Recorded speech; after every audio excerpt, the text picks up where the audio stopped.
Selamat datang di berita terkini seputar sepak bola Indonesia. Kali ini kami akan mengupas kabar menarik yang sayang untuk Anda lewatkan. Yuk, simak pembahasan selengkapnya hanya di sini.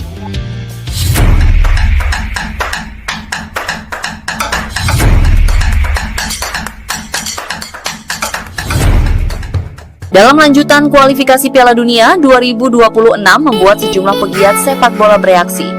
Salah satunya adalah Robert Maaskan, pelatih Helmond Sport di Eerste Divisie. Dia mengkritik keras kebijakan naturalisasi yang diterapkan timnas Indonesia. Maaskan menilai, gelombang naturalisasi yang terjadi dianggap berlebihan dan belum menunjukkan dampak signifikan terhadap peningkatan kualitas permainan Indonesia di level internasional. Contohnya kala timnas Indonesia di Liga 1-5, Kluivert menurunkan pemain berpengalaman seperti Tom Haye, Mads Hilgers, dan Calvin Verdonk. Namun, timnas Indonesia tetap kesulitan menghadapi tekanan dari Australia.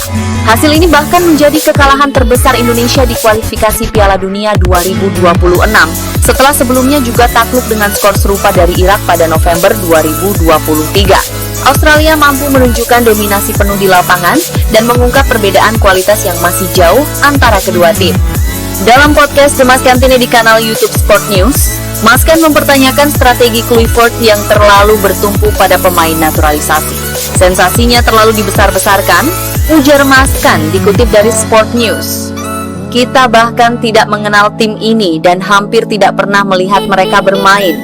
Ia menyoroti bagaimana 10 pemain keturunan Belanda menjadi starter dalam laga melawan Australia, yang menurutnya merupakan bukti bahwa naturalisasi telah dilakukan secara berlebihan. Sekarang ada 10 pemain Belanda di starting lineup Indonesia, tambahnya.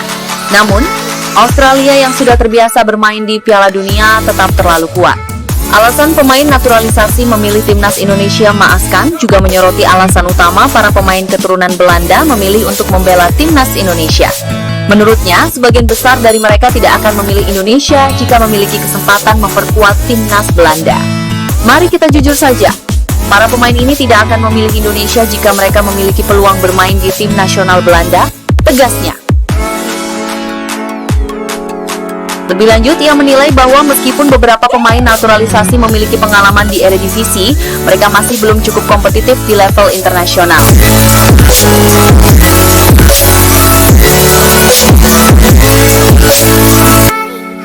Timnas Indonesia benar-benar sukses mencuri perhatian dunia.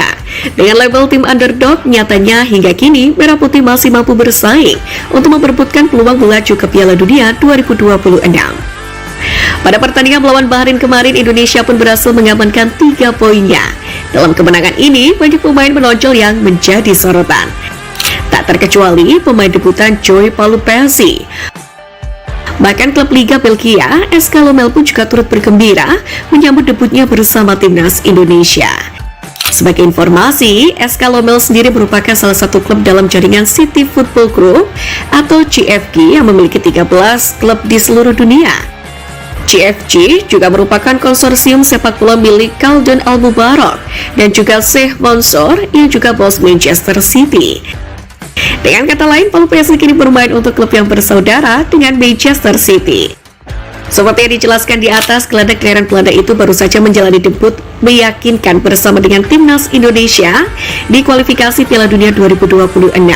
Pelatih Patrick Kluivert mulanya tidak memilih Palupesi dalam laga pertama melawan Australia kemarin, di mana pada laga itu Indonesia harus digasak 5-1 dengan sektor tengah mendapatkan sorotan akibat underperform dari Nathan Juaon. Kluivert pun kemudian melakukan perombakan dengan mencopot Nathan dan menjadikan Palupesi sebagai starter. Dan hasilnya pun cemerlang, Palupesi menjadi bintang sebagai pemain nomor 6 atau gelandang bertahan.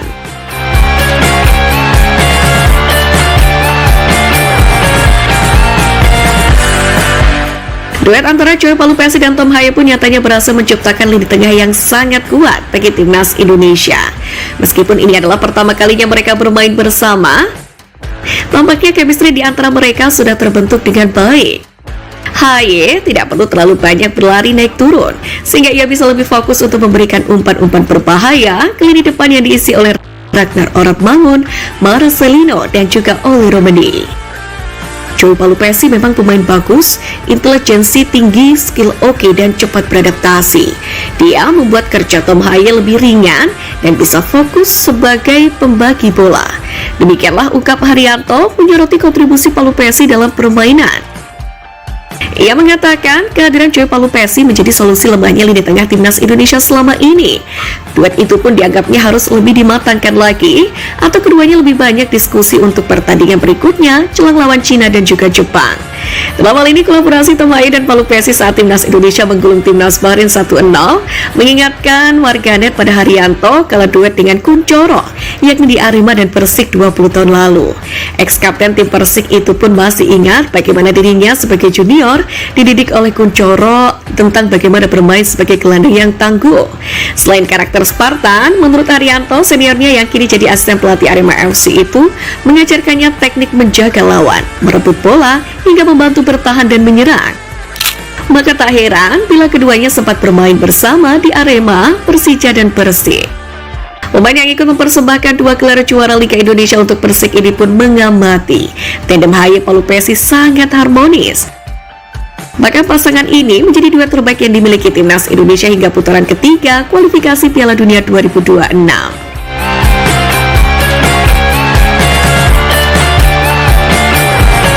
Bahkan, sebagai bentuk kebahagiaan dari para supporter, sampai menyandingkan Joy Palupesi dengan legenda Real Madrid, Xabi Alonso.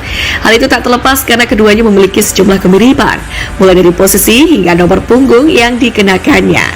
Joy Palupesi sendiri memang mengenakan nomor punggung 14 saat tampil bersama Merah Putih menghadapi Bahrain. Menanggapi hal itu, Palupesi mengaku sangat gembira bisa disandingkan dengan salah satu gelandang bertahan terbaik dunia. Meski demikian, ia memilih untuk rendah hati dan menilai bahwa dirinya berada sangat jauh dari level Xabi Alonso. Pemain berusia 31 tahun ini pun mengaku memang jika Xabi Alonso menjadi panutan dirinya sebagai gelandang bertahan. Sementara terkait nomor punggung 14, ia mengaku tak membeli nomor tersebut karena Alonso. Saya suka nomor 14 karena itu bagus saat saya gunakan, tidak bercanda. Saya menggunakan nomor itu di mana saya menggunakan juga sebelumnya. Tapi yang terpenting, saya mencoba melakukan yang terbaik untuk tim ini, kata Palupesi. Dalam hal ini, SofaScore sendiri mencatat Palupesi dalam pertandingan melawan Bahrain kemarin mencatatkan 45 sentuhan, 40 umpan dengan akurasi 85%. Ia juga berhasil melakukan 1 umpan lambung dan 2 sukses dalam darat dan udara, 2 sapuan, 1 intercept, dan 1 tackle. Selain aksinya di lapangan, ada satu hal yang mencuri perhatian dari sosok Joy Palupesi ini saat berseragam merah putih untuk pertama kali, di mana ternyata ia sudah hafal nyanyian lagu Indonesia Raya. Hal itu kemudian menarik perhatian warganet, mengingat Joy baru mendapatkan status kewarganegaraan WNI pada 10 Maret kemarin.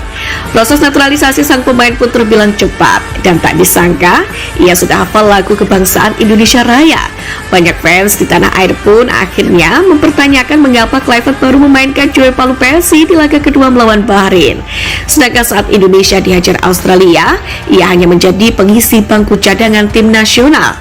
Tentu, Kluivert memiliki alasan kuat tersendiri dan tugas penting untuknya agar menjaga tren positif skuad asuhannya. Namun satu hal yang pasti, hadirnya Joy Palupesi semakin melengkapi keping demi keping pemain keturunan Belanda di skuad Garuda. Palupesi pun mengaku bermain untuk timnas Indonesia sangat istimewa dan merasa berada di rumah sendiri.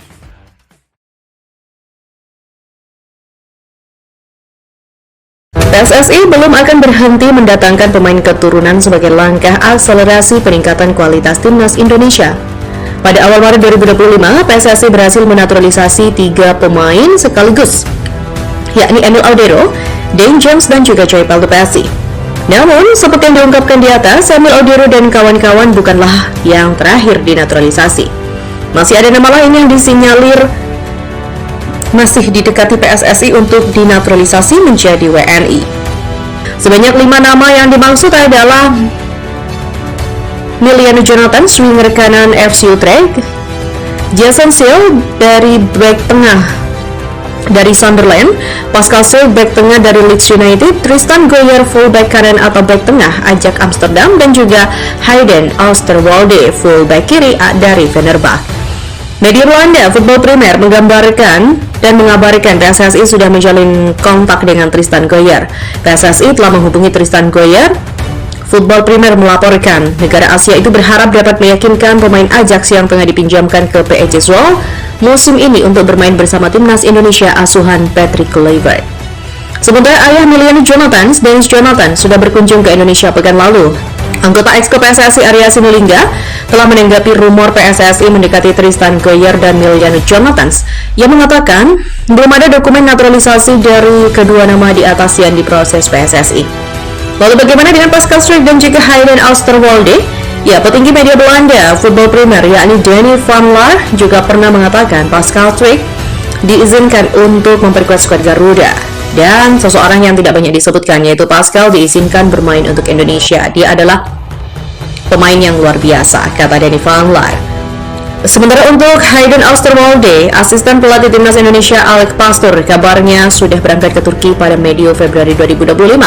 Alasan utama Alex Pastoor terbang ke Turki adalah membujuk Hayden Oosterwolde yang berkarir bersama raksasa Turki Fenerbahce untuk membela timnas Indonesia. Asisten pelatih Timnas Indonesia Alex Pastoor datang ke Istanbul untuk bertemu dengan Hayden Oosterwolde. Pertemuan itu membujuk Hayden bermain untuk Timnas Indonesia. Dan terakhir ada nama Jason Schill. Back 21 tahun ini kabarnya sempat diprediksi didekati PSSI untuk membela Timnas Indonesia U20 di Piala Dunia U20 2023, namun menolak. Saat ini dengan hadirnya nama besar Patrick Kluivert di kursi pelatih Timnas Indonesia, disinyalir menarik hati back dari Sunderland ini untuk bergabung dengan skuad Garuda. Sementara publik Belanda tampaknya mulai menyesali keputusan mereka mengizinkan Ole Roemeny beralih ke timnas Indonesia sejak Februari lalu. Soalnya saat ini Ole Roemeny tampil cukup impresif dalam 2 pertandingan pertamanya ketika diberikan debut sebagai ujung tombak di timnas Indonesia. Ya, Ole Roemeny menjadi pemain keturunan Belanda pertama di era kepelatihan Patrick Kluivert yang dinaturalisasi oleh PSSI untuk membela timnas Indonesia. Ketajaman Ole Roemeny bersama timnas Indonesia mendapat perhatian dari Belanda. Media lokal bahkan sampai merilis artikel khusus untuk mengulas fenomena ini. Roemeny cetak gol kemenangan Indonesia atas Bahrain. Itu untuk nenek saya, tulis judul media Belanda NOS.nl.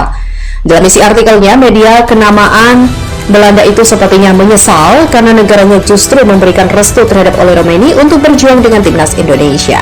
Keadaan ini tidak terlepas dari gelombaran gol Ole Roemeny dalam 2 pertandingan debutnya bersama timnas Indonesia pada pertengahan Maret kemarin. Sementara itu, kondisi di Belanda justru sebaliknya, mereka bernasib kurang mujur lantaran punya masalah untuk urusan ketajaman di lini depan.